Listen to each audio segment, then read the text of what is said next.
हाँ जी, खेतों आके ना ਅਸੀਂ ਤਕਰੀਬਨ 5 ਘੰਟੇ ਸੁੱਤੇ ਆ, ਪਰ ਤਬੀਅਤ ਜਿਹੜੀ ਨਾ ਸੈੱਟ ਕੋਈ ਨਹੀਂ ਹੋਈ ਸਾਡੇ। ਹਾਂਜੀ, ਕਬਰਸਤਾਨ ਅਸੀਂ ਪਹੁੰਚ ਗਏ ਆ, ਪਰ ਜਨਾਜ਼ਾ ਹਜੇ ਕੋਈ ਨਹੀਂ ਆਇਆ ਹੈਗਾ ਤੇ ਆਵਾਮ ਕਾਫੀ ਸਾਰੀ ਆਈ ਖੜੀ। ਅਸੀਂ ਉਹਦਾ ਮੌਸਮ ਜਿਹੜਾ ਥੋੜਾ ਨਾਰਮਲ ਆ, ਇੰਨਾ ਨਹੀਂ ਹੈਗਾ। ਸਾਡੀ ਤਬੀਅਤ ਖਰਾਬ ਨਾ ਤਾਂ ਕਰਕੇ ਸ਼ਾਮੀ ਤੁਹਾਨੂੰ ਮੈਂ ਦੱਸਿਆ ਸੀ ਵੀ ਨਾ, ਮੈਂ ਤੁਹਾਨੂੰ ਦੱਸੂਗਾ ਵੀ ਮੇਰਾ ਗਲਾ ਕਿਹੜੀ ਵਜ੍ਹਾ ਤੋਂ ਖਰਾਬ ਹੋਇਆ, ਕਿਹੜੀ ਐਸੀ ਸ਼ੈ ਖਾਧੀ ਸੀ ਮੈਂ।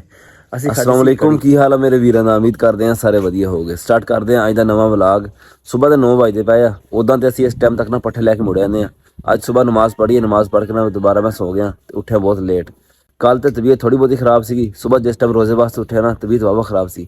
ਪਹਿਲਾਂ ਤਾਂ ਮੇਰਾ ਦਿਲ ਕੀਤਾ ਮੈਂ ਕਿ ਰੋਜ਼ਾ ਵੀ ਨਾ ਅੱਜ ਨਾ ਰੱਖਾਂ।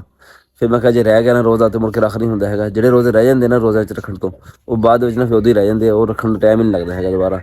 ਜ਼ਿੰਦਗੀ ਇੰਨੀ ਮਸਰੂਫ ਹੋ ਜਾਂਦੀ ਹੈ। ਚੱਲਦੇ ਹਾਂ ਹੁਣ ਖੇਤ। ਤਬੀਅਤ ਤਾਂ ਖਰਾਬ ਹੈਗੀ ਆ, ਪਤਾ ਕਰਾਂਗੇ ਕਿਸੇ ਬੰਦੇ ਦਾ, ਜੇ ਕੋਈ ਬੰਦਾ ਲੱਭ ਕੇ ਪੱਠੇ ਵਢਾਉਣ ਵਾਸਤੇ, ਨਹੀਂ ਤਾਂ ਫਿਰ ਆਪ ਵੀ ਵੱਢਣੇ ਪੈਣੇ ਆ ਤੇ ਪੱਠੇ ਲਿਆਈਏ। ਬਾਕੀ ਜਿਹੜੀ ਸਾਡੀ ਅੱਜ ਦੀ ਰੂਟੀਨ ਹੋਏਗੀ ਉਹ ਵੀ ਅਸੀਂ ਤੁਹਾਡੇ ਨਾਲ ਸ਼ੇਅਰ ਕਰਾਂਗੇ। ਅੱਜ ਮੌਸਮ ਖੁੱਲਿਆ ਨਾ ਤੇ ਸਰੋਂ ਜਿਹੜੀਆਂ ਵੱਢੇ ਹੋਣੀ ਸ਼ੁਰੂ ਹੋ ਗਈਆਂ। ਬਾਤ ਰਾੜਾ ਇਹਦਾ ਹੈ। ਹਾਂਜੀ, ਪੱਠੇ ਅਸੀਂ ਵੱਢ ਲਏ, ਵੱਢ ਕੇ ਨਾ ਰੇਹੜੀ ਤੇ ਲੋਡ ਕਰ ਲਏ। ਅੱਜ ਸਾਨੂੰ ਬੰਦਾ ਕੋਈ ਨਹੀਂ ਲੱਭਿਆ। ਅਸਲ ਦੇ ਵਿੱਚ ਸੀਜ਼ਨ ਸ਼ੁਰੂ ਹੋ ਗਿਆ ਨਾ ਲੇਬਰਾਂ ਦਾ, ਤੇ ਮਿਸਤਰੀਆਂ ਨਾਲ ਵੀ ਮਜ਼ਦੂਰ ਲਾਉਣ ਵਾਸਤੇ ਕੋਈ ਨਹੀਂ ਲੱਭਦੇ ਹੈਗੇ ਹੁਣ। ਕਈ ਤੇ ਮਿਸਤਰੀ ਆਪ ਵਾਲੇ ਹੁੰਦੇ ਲੇਬਰ ਦੇ ਵਿੱਚ, ਤਾਂ ਜੋ ਨਾ ਦਿਹਾੜੀ ਚੰਗੀ ਬਣਦੀ ਇੱਥੇ ਨਾ। ਖਾਸ ਕਰ ਜਿਹੜੇ ਨਾ ਸਾਲ ਦੇ ਦਾਣੇ ਬਣ ਜਾਂਦੇ ਆ, ਉਹ 8-10 ਬੋਰੀਆਂ ਕਮਾ ਲੈਂਦਾ ਇੱਕ ਬੰਦਾ, ਜਿਹਦੀ ਵਜ੍ਹਾ ਤੋਂ ਨਾ ਹਰ ਉਸ ਬੰਦੇ ਦੀ ਕੋਸ਼ਿਸ਼ ਹੁੰਦੀ ਆ ਜਿਹਦਾ ਰਕਬਾ ਨਹੀਂ ਹੈਗਾ, ਬਿਨਾਂ ਅਸੀਂ ਸਾਲ ਦੇ ਦਾਣੇ ਜਿਹੜਾ ਇਕੱਠੇ ਕਰ ਲਈਏ। ਹਵਾ ਚੱਲਣ ਡਈ ਵਾਹਵਾ ਤੇਜ਼ ਤੇ ਨਜ਼ਲਾ ਜ਼ੁਕਾਮ ਨੂੰ ਨਾ ਹੋਰ ਵਧਾਉਂਦੀ ਹੈ ਇਹ। ਤੇ ਆਂਦੇ ਹੋਏ ਅਸੀਂ ਮੂੰਹ ਲਪੇਟ ਕੇ ਆਏ ਆ ਤੇ ਹੁਣ ਫਿਰ ਮੂੰਹ ਲਪੇਟ ਕੇ ਜਾਵਾਂਗੇ। ਹਾਂਜੀ, ਖੇਤੋਂ ਆ ਕੇ ਨਾ ਅਸੀਂ ਤਕਰੀਬਨ 5 ਘੰਟੇ ਸੁੱਤੇ ਆ, ਪਰ ਤਬੀਅਤ ਜਿਹੜੀ ਨਾ ਸੈੱਟ ਕੋਈ ਨਹੀਂ ਹੋਈ। ਸਾਡੀ ਤਬੀਅਤ ਖਰਾਬ ਕਿਉਂ ਨਹੀਂ ਹੋਈ ਉਹ ਵੀ ਤੁਹਾਨੂੰ ਦੱਸਾਂਗੇ। ਪਰ ਫਿਲਹਾਲ ਅਸੀਂ ਜਾਂਦੇ ਪਏ ਆ। ਫਰਹਾਨ ਸਾਡੇ ਨਾਲ ਸੀ ਉਦੋਂ, ਜਿੱਦਣ ਅਸੀਂ ਫੋਨ ਲਿਆ ਉਹਨਾਂ ਨੇ ਲਵਾਈਆਂ ਪਲੇਟਾਂ। ਪਹਿਲਾਂ ਉਹਨਾਂ ਦੇ ਘਰ ਦੇ ਸੀਗੇ 2 ਪੋਰਸ਼ਨ, ਜਿਹੜੀ ਬਿਜਲੀ ਸੀ ਨਾ 2 ਹਿੱਸਿਆਂ 'ਚ ਕੀਤੀ ਹੋਈ ਸੀਗੀ। ਉਹਨਾਂ ਨੇ ਲਵਾਈਆਂ ਪਲੇਟਾਂ ਤੇ ਉਹ ਕਹਿੰਦਾ ਵੀ ਨਾ ਇਹਨਾਂ ਨੂੰ ਇੱਕ ਹਿੱਸੇ 'ਚ ਕਰਦੇ, ਸਾਰੇ ਇਹਨਾਂ ਨੂੰ ਇਕੱਠੀ ਕਰਦੇ ਇੱਕੋ ਜਿਹੀ। ਤੇ ਚੱਲਦੇ ਆ। ਉਹਨਾਂ ਦੀ ਵਾਇਰਿੰਗ ਅਸੀਂ ਕੀਤੀ ਸੀਗੀ ਤੇ ਇਹ ਕੰਮ ਜਿਹੜਾ ਨਾ ਵੀ ਸਾਨੂੰ ਕਰਕੇ ਦੇਣਾ ਪੈਣਾ। ਮੋਟਰਸਾਈਕਲ ਸਾਡਾ ਨਾਲ ਸਮਾਨ ਵੀ ਅਸੀਂ ਟੰਗ ਲਿਆ ਹੋਇਆ।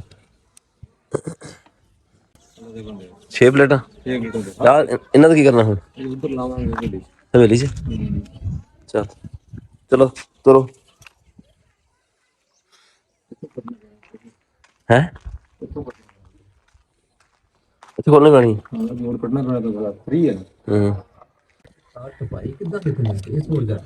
ਇਹ ਤੋਂ ਕਿਸੇ ਬਾਅਦ ਚ ਠੁੱਕੀ ਹੈ, ਇਹ ਤੋਂ ਬਾਅਦ ਚ ਠੁੱਕੀ ਹੈ।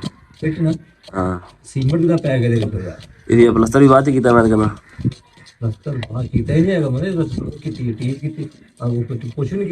ਮੇਰੇ ਖਿਆਲ ਵਿੱਚ ਤੇ ਉਹ ਵੀ ਕੀਤਾ ਵਾ। ਆ ਜਿਹੜੀ ਜਗ੍ਹਾ ਬਣੀ ਬਾਅਦ ਚ ਬਣੀ ਪੋ।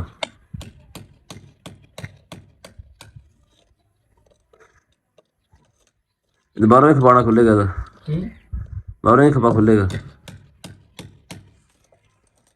ਪਲੇਟਾਂ ਇੰਟਰਵਿਊ ਹੁੰਦਾ ਪਿਆ, ਇੰਟਰਵਿਊ ਹੁੰਦਾ ਪਿਆ ਤੇਰਾ। ਇਹ ਤਕਰੀਬਨ ਪੈ ਗਈ ਹੈ ਸਾਨੂੰ 48 ਰੁਪਏ ਵਾਟ ਪੈ ਗਈ ਹੈ। ਅੱਛਾ, ਇੱਕ ਪਲੇਟ 585 ਇੱਕ ਪਲੇਟ ਦੇ ਵਾਟ ਆ। ਸਹੀ, ਬਾਕੀ ਹਿਸਾਬ ਆਪ ਕਰਨਾ। ਬਾਕੀ ਹਿਸਾਬ ਤਕਰੀਬਨ 28,000 ਸਮਥਿੰਗ ਵੀ ਬਣਦੀ ਹੈ ਇੱਕ ਪਲੇਟ ਨਾ। ਅੱਛਾ, ਇਹ ਹੋ ਗਈਆਂ। ਹਾਂ, ਤੇ 55,000 ਦਾ ਮਿਲਿਆ ਇਨਵਰਟਰ। ਇਨਵਰਟਰ 7 kV ਦਾ। 7 kV ਦਾ ਬਹੁਤ ਲਵਾਈ। ਪਲੇਟਾਂ ਵਧਾਓਗੇ ਮਤਲਬ ਕਹਿੰਦਾ ਬਾਅਦ ਚ, ਮਤਲਬ ਕਹਿੰਦਾ ਪਲੇਟਾਂ ਵਧਾਓਗੇ। ਹਾਂਜੀ ਵਧਾਓਗੇ। ਤੇ ਮੁੜ ਕੇ ਪਿੱਛੇ ਕੀ ਰਹਿ ਗਿਆ? ਤਾਰ। ਤਾਰ ਬੜੀ ਮਹਿੰਗੀ ਹੈ ਇਹਦੀ। ਤਾਰ ਤਾਂ ਮਹਿੰਗੀ ਹੈਗੀ, ਕਰੰਟ ਹੀ ਬਹੁਤ ਹੈਵੀ ਹੁੰਦਾ। ਤੇ ਵਾਈਟ ਕਾਪਰ ਨਹੀਂ ਹੁੰਦਾ? ਹਾਂ, ਉਹਦੀ ਤਾਰ ਆ। ਲਾਲ ਕਾਪਰ ਇਹ ਨਹੀਂ ਚੱਲਦਾ ਹੈਗਾ। ਉਹ ਕਿੱਦਾਂ ਲਾਲ ਕਾਪਰ ਤਾਰ ਹੈ? ਲਾਲ ਕਾਪਰ ਇਹਨਾਂ ਨੇ ਵੋਲਟ ਡ੍ਰੌਪ ਕਰ ਜਾਂਦਾ।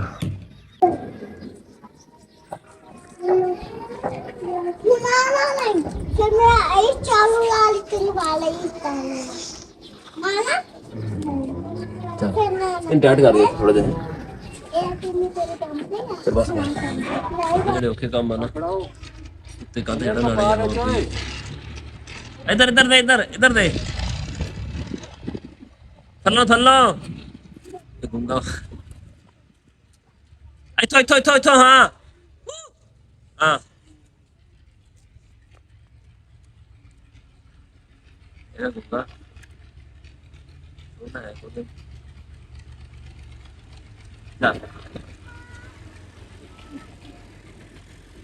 ਥੋੜੀ ਟਾਈਟ ਕਰ ਦੇ ਤਾਰ, ਟਾਈਟ ਕਰ ਦੇ, ਛਿੱਕ ਦੇ।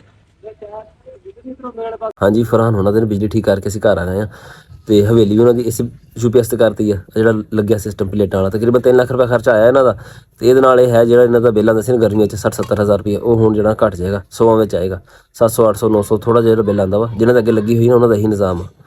ਅਸੀਂ ਹੁਣ ਅਫਤਾਰੀ ਵਾਸਤੇ ਬੈਠੇ ਅਫਤਾਰੀ ਕਰਦੇ ਹਾਂ ਤੇ ਕਜ਼ਨ ਮੇਰੇ ਦੀ ਨਾ ਤਾਈ ਸੱਸ ਦੀ ਡੈਥ ਹੋ ਗਈ ਜਾਵਾਂਗੇ ਅਸੀਂ ਹੁਣ ਉੱਧਰ ਨਾਲ ਵਾਲੇ ਪਿੰਡ ਆ ਉੱਥੇ ਜਾਣਾ ਪੈਣਾ ਸਾਨੂੰ ਮੈਂ ਮਾਮੂ ਬੜੇ ਤੇ ਅਦਰੀਸ ਦੇ ਮਤਲਬ ਚਾਚਾ ਪੱਪੂ ਅਸੀਂ ਤਿੰਨੋਂ ਜਣੇ ਜਾਵਾਂਗੇ। ਚਲੋ ਤੇ ਪੱਪੂ ਘਰ ਗਿਆ ਕੱਢਾਂ ਹੁਣ ਕਰਾਂ ਫੋਨ ਕਰ ਰਿਹਾ ਹਾਂ। ਹਾਂਜੀ ਕਬਰਸਤਾਨ ਅਸੀਂ ਪਹੁੰਚ ਗਏ ਹਾਂ ਪਰ ਜਨਾਜ਼ਾ ਹਜੇ ਕੋਈ ਨਹੀਂ ਆਇਆ ਹੈਗਾ ਤੇ ਆਵਾਮ ਕਾਫੀ ਸਾਰੀ ਆਈ ਖੜੀ ਆ।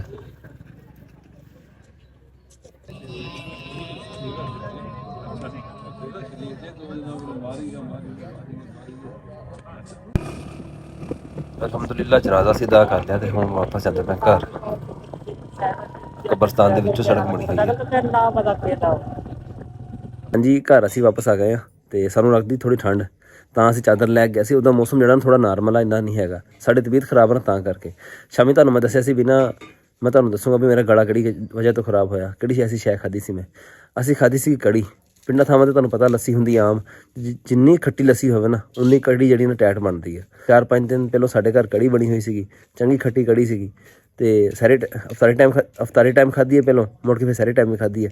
ਫਿਰ ਗਲਾ ਮਾੜਾ ਮੋਟਾ ਖਰਾਬ ਸੀਗਾ ਪਿੱਛੇ 2 ਦਿਨਾਂ 'ਚ ਮੌਸਮ ਥੋੜ੍ਹਾ ਚੇਂਜ ਹੋਇਆ ਬਾਰਿਸ਼ਾਂ ਵਗੈਰਾ ਲੱਗੀਆਂ ਤੇ ਉਹਦੇ ਨਾਲ ਨਾ ਵੀ ਠੰਡ ਥੋੜ੍ਹੀ ਆ ਗਈ ਸੀਗੀ ਤੇ ਯਕਦਮ ਮੌਸਮ ਚੇਂਜ ਹੋਣ ਨਾਲ ਨਾ ਤਬੀਅਤ ਜਿਹੜੀ ਨਾ ਫਿਰ ਹੋਰ ਜ਼ਿਆਦਾ ਖਰਾਬ ਹੋ ਗਈ। ਨਜ਼ਲਾ ਜ਼ੁਕਾਮ ਦੀ ਸ਼ਿਕਾਇਤ ਹੋ ਗਈ ਨਾਲ ਹੀ। ਜਿਨ੍ਹਾਂ ਦੇ ਗਲੇ ਥੋੜ੍ਹੇ ਹੁੰਦੇ ਨਾ ਸੈਂਸਿਟਿਵ ਜਾਂ ਖੱਟੀ ਚੀਜ਼ ਤੋਂ ਜਿੱਦਾਂ ਮੇਰਾ ਹੈਗਾ ਕੋਈ ਚੀਜ਼ ਖੱਟੀ ਖਾ ਲਵਾਂ ਨਾ ਗਲਾ ਜਿਹੜਾ ਨਾ ਖਰਾਬ ਹੋ ਜਾਂਦਾ ਤੇ ਉਹਨਾਂ ਨੂੰ ਬਹੁਤ ਛੇਤੀ ਮਸਲਾ ਬਣਦਾ। ਫਿਰ ਸਾਡਾ ਅੱਜ ਦਾ ਵਲੌਗ ਇੰਨਾ ਹੀ ਸੀਗਾ। ਉਮੀਦ ਹੈ ਤੁਹਾਨੂੰ ਵਧੀਆ ਲੱਗਿਆ ਹੋਵੇਗਾ। ਕਮੈਂਟ ਕਰਕੇ ਜ਼ਰੂਰ ਦੱਸਿਓ। ਦੁਆਵਾਂ ਯਾਦ ਰੱਖਿਓ। ਅੱਲਾ ਹਾਫਿਜ਼।